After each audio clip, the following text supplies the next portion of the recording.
चीखना चिल्लाना नहीं चाहिए। हो सकता है कि पाकिस्तान से ये बात आती हो कि भारत को जो है कन्वर्ट कर लेंगे गजवाए हिंद, पर गजवाए हिंद करने की जरूरत ही नहीं पड़ेगी। कुछ सालों के अंदर वैसे ही उनकी पॉपुलेशन बढ़ जाएगी। आज इंग्लैंड और लंदन की स्थितियां देखते हो, शरीयत का कानून लंदन में लग रहा है, ऑस्ट्रेलिया में स्थितियां खराब हो गई है, जर्मनी में खराब हो गई।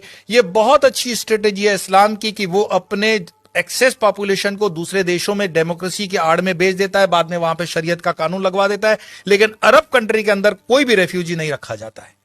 मैं एक रिपोर्ट देख रहा था बीबीसी की, शायद बीबीसी की रिपोर्ट थी, जहां पे सऊदिया का जो वर्टिकल शेयर बन रहा है उसमें कई गांवों के लोगों को मरवा दिया उसने, ऐसा आरोप है उन पर। तो वहां तो मस्जिदें हटाने में भी वो सोचते नहीं है, और यहां पर हिंदू भीख मांग रहा है कि जरा मुझे कृष्ण का मंदिर दे देना, जरा मुझे ये मंदिर दे देना। हमारे साधु संतों ने जो समाज के लिए काम किया, समाज उनके साथ भी नहीं खड़ा है। क्या आपको पता है कि आयुर्वेद के नाम पर भारत देश के अंदर जो फार्मेसी काम कर रही है वो मुस्लिम द्वारा चलाई हुई भी कई फार्मेसी हैं, और उनके 500 प्रोडक्ट्स हैं। रामदेव को सपोर्ट नहीं करने का कारण ये भी है। हमदर्द का एक टॉनिक है सिंकारा, उसको प्रमोट करते हुए कम्युनिस्ट पार्टी के कुछ नेता कहते हैं कि यह शक्तिवर्धक है। उनको पूछो तुम्हें कैसे पता चला यह शक्तिवर्धक है, कोई लेबोरेटरी टेस्ट है?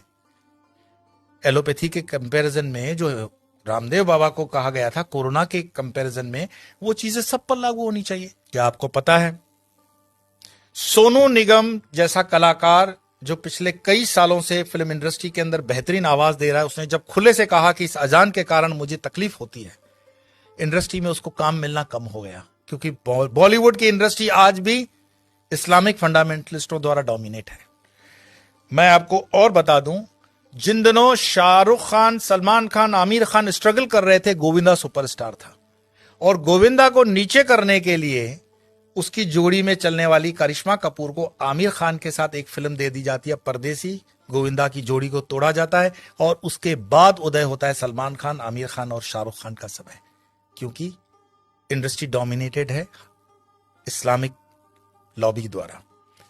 ऐसे कई मैं आपको उदाहरण दे सकता हूं, लेकिन मुख्य बात क्या है? क्या हमारे हिंदुस्तान में सारे मुसलमान खराब हैं? यह कहने का अर्थ नहीं है।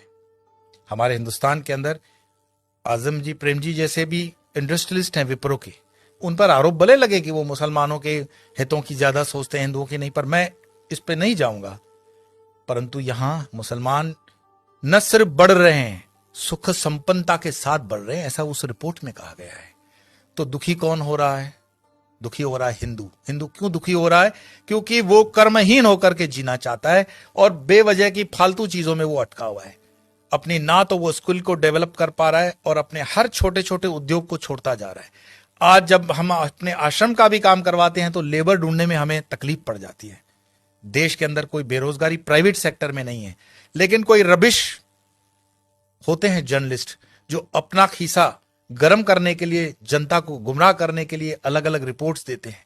देश के अंदर आज भी उतना ही रोजगार है, अगर युवान ठान ले तो बहुत कुछ कर सकता है, लेकिन जो आप जगह खाली करते हो वो दूसरा आता है। गुजरात के हाईवेज पे एक पूरी होटल्स की चेन है, वो चेन चलाते हैं चेलियास कम्युनिटी के लोग। चेलियास मुस्लिम कम्युनिटी है, और उनकी इतनी यूनियन होती है कि उसमें दूसरा कोई होटल नहीं खोल सकता हिंदू। मैं पूरे गुजरात हाईवे की बात कर रहा हूं, नेशनल हाईवे नंबर 8। साल में सिर्फ 2-3 दिन ये होटलें बंद होती हैं। आपकी ताकत नहीं है कि इस इलाके में कुछ काम कर सको, और उनके होटलों के नाम जो रखे जाते हैं इतने मिसगाइडिंग होते हैं कि आपको पता भी ना पड़े कि ये हिंदू की है कि मुस्लिम की है। होटल का नाम होता है भारत, नव Gujarat, Tulsi, Kabir, Jai Hind, Sarvodaya, dine in, dine out. किसको पता पड़ रहा है ये इस्लामिक माइंडसेट की होटल है?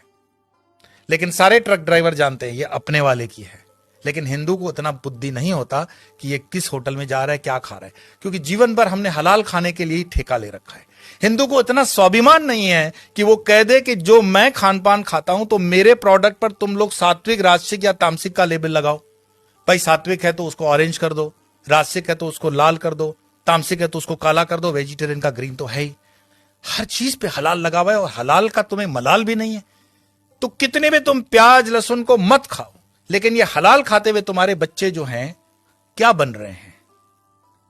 ये जिहाद करने की जरूरत पड़ेगी नहीं उनको। ये साधु संतों को भी सोचना पड़ेगा कि तुम शेर को भी घास खिलाओगे, गाय को भी घास खिलाओगे, क्षत्रियों को भी घास खिलाओगे और ब्राह्मणों को भी घास खिलाओगे। हमने खान पान को बदल करके पूरे डीएनए सिस्टम को बदलने का पाप किया है, और जब इस पाप की हम ठीक से बैलेंस नहीं करते हैं तब तक इस पॉपुलेशन को ठीक करना बड़ा मुश्किल होगा। एक इंसान, ये वीडियो समाप्त करने से पहले मैं बता रहा हूं, एक इंसान जिसने अलीगढ़ मुस्लिम यूनिवर्सिटी का स्थापना किया था, सर सैयद, उसने सिर्फ ख्वाब देखा था पाकिस्तान बनाने का, कि एक ऐसा देश बन सकता है। एक टाइपराइटर और एक इंसान जिन्ना, जिसने देश बनाकर दिखा दिया, और यह चीज इतिहास के अंदर दर्ज है।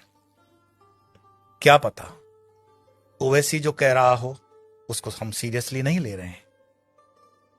अगर शाहबानू केस कोर्ट का इधर उधर हो सकता है तो राम मंदिर का केस भी राहुल गांधी तो बोले थे कि हम कर देंगे, ऐसा उन पर आरोप है, प्रमोद जी ने लगाया था। हिंदुओं को जागना पड़ेगा। कोई शंकराचार्य फिर से आए ना आए इसकी कोई गारंटी नहीं है। शंकराचार्य जी की जयंती मनाने से सिर्फ इतना ही मैसेज मिलता है, उत्तिष्ठ जागृत प्राप्य वरानी बत, उठो जागो, अपनी जवाबदारी लो। कब तक दूसरों के कंधों पे रहोगे कि ये तुम्हारी जवाबदारी लेगा? और धर्म का काम चेतना जगाना है।